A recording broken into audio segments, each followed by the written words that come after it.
Number one, put God first. Put God first in everything you do. Everything that you think you see in me, everything that I've accomplished, everything that you think I have, and I have a few things, everything that I have is by the grace of God. Understand that. It's a gift. 40 years ago, March 27th, 1975, it was 40 years ago, just this past March, I was flunking out of college. I had a 1.7 grade point average. I hope none of you can relate. I had a 1.7 grade point average. I was sitting in my mother's beauty shop. They still call it beauty shops now? What they call it now? Yeah, I was sitting in the beauty parlor. I was sitting in my mother's beauty parlor, and I'm looking in the mirror, and I see behind me this woman under the dryer. And every time I looked up, she was looking at me, just looking me in the eye. And I didn't know who she was, and I said, she said, somebody give me a pen, give me a pencil. I have a prophecy. March 27, 1975, she said, boy, you are going to travel the world and speak to millions of people. Now, mind you, I flunked out of college.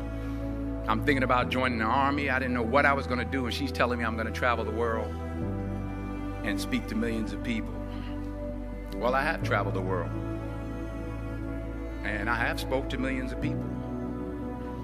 But that's not the most important thing, the success that I had. The most important thing is that what she taught me and what she told me that day has stayed with me since.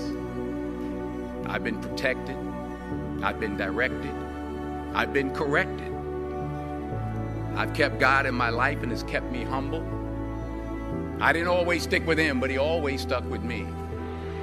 So stick with him in everything you do. If you think you want to do what you think I've done, then do what I've done and stick with God. Number two, fail big. That's right. Fail big. Today's the beginning of the rest of your life, and it can be very frightening. It's a new world out there. It's a mean world out there, and you only live once. So do what you feel passionate about. Take chances professionally. Don't be afraid to fail. There's an old IQ test, was 9 dots, and you had to draw 5 lines with a pencil within these 9 dots without lifting the pencil. The only way to do it was to go outside the box.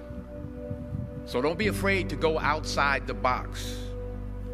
Don't be afraid to think outside the box. Don't be afraid to fail big, to dream big. But remember, dreams without goals are just dreams, and they ultimately fuel disappointment.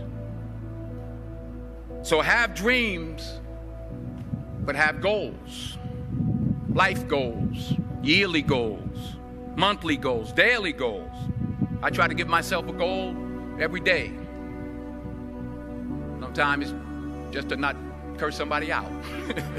Simple goals, but have goals.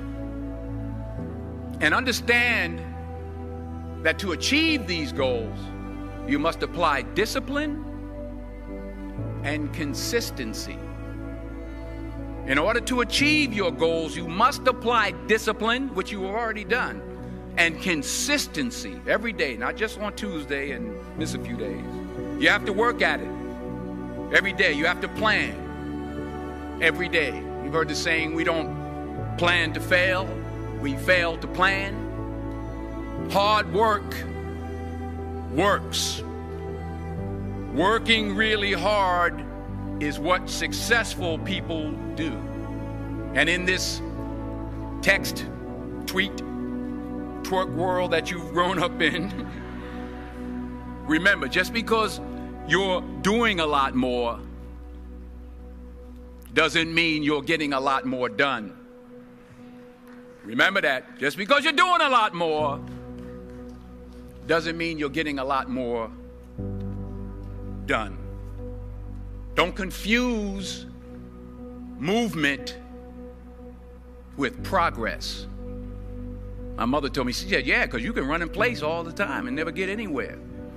So continue to strive, continue to have goals, continue to progress.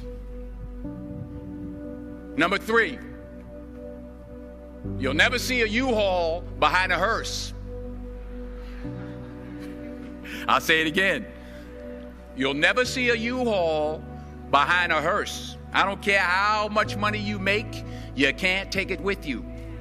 The Egyptians tried it. They got robbed. That's all they got. You can't take it with you. And it's not how much you have. It's what you do with what you have. We all have different talents. Some of you will be doctors, some lawyers, some scientists, some educators, some nurses, some teachers. Yeah, okay. Some preachers. The most selfish thing you can do in this world is help someone else. Why is it selfish? Because the gratification, the goodness that comes to you, the good feeling that I get from helping others, nothing's better than that. Well, one or two things, but nothing's better than that. Not jewelry, not big house I have, not the cars, but it's the joy. That's where the joy is, in helping others. That's where the success is, in helping others. Finally, I pray that you put your slippers way under the bed tonight, so that when you wake up in the morning, you have to get on your knees to reach them.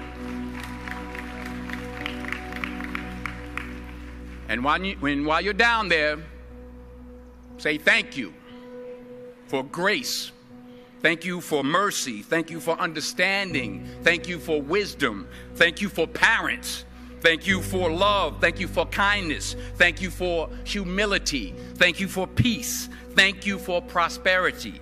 Say thank you in advance for what's already yours. It's how I live my life. That's why I am, one of the reasons why I am today. Say thank you in advance for what is already yours. True desire in the heart for anything good is God's proof to you, sent beforehand to indicate that it's yours already. I'll say it again. True desire in the heart, that itch that you have, whatever it is you want to do, that thing that you want to do to help others and to grow and to make money, that desire, that itch, that's God's proof to you, sent beforehand already to indicate that it's yours. And anything you want good, you can have. So claim it. Work hard to get it. When you get it, reach back. Pull someone else up. Each one, teach one.